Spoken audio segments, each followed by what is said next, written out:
now give the floor to the distinguished representative of Pakistan.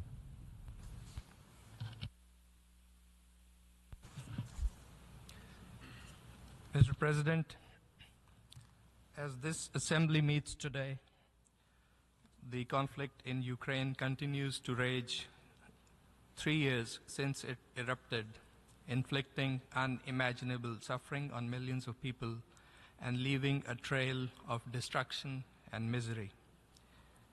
And so far, even as the military and humanitarian crisis has intensified, the pursuit of peace has remained largely absent and elusive. Pakistan is deeply concerned by this conflict that has caused immense human suffering and massive damage to infrastructure, economy, and society. It has had vast consequences for the global economy and particularly for the developing countries.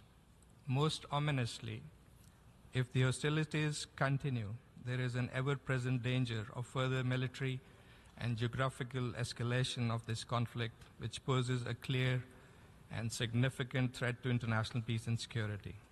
Pakistan's position on this, as other conflicts, is based on adherence to the principles of the UN Charter: self-determination for peoples, respect for the sovereignty and territorial integrity of states, and non-acquisition of territory by the threat or use of force.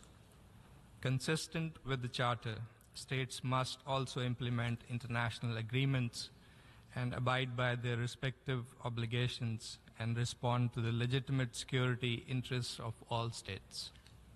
Mr. President, Pakistan regrets that the principles of the UN Charter have not been universally or consistently applied.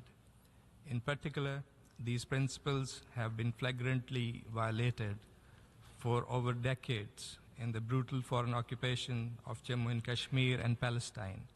The resolutions of the Security Council calling for the exercise of the right to self-determination by the peoples of Kashmir and Palestine remain to be implemented, imperiling international peace and security.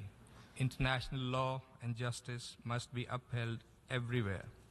Mr. President, we believe the conflict in Ukraine could have been averted through dialogue and diplomacy. It must be brought to an end now, urgently, through constructive and inclusive diplomacy. As a country that has seen and suffered the consequences of prolonged conflict in our neighborhood, Pakistan has consistently advocated immediate cessation of hostilities and resumption of dialogue to achieve a just, lasting, and durable solution to this conflict.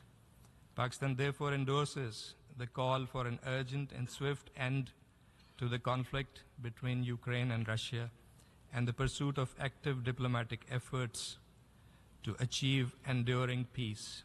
We see merit in the resolution proposed by the US in this regard. Pakistan had welcomed the early mediatory efforts by Turkey. We also saw value in the endeavor of some countries from the global south to promote a peaceful settlement. We are encouraged that efforts to bring an end to this conflict have gathered wider momentum. We take note of the recent high-level contacts between the US and Russian leadership and commend the role played by the Kingdom of Saudi Arabia in facilitating dialogue and diplomacy.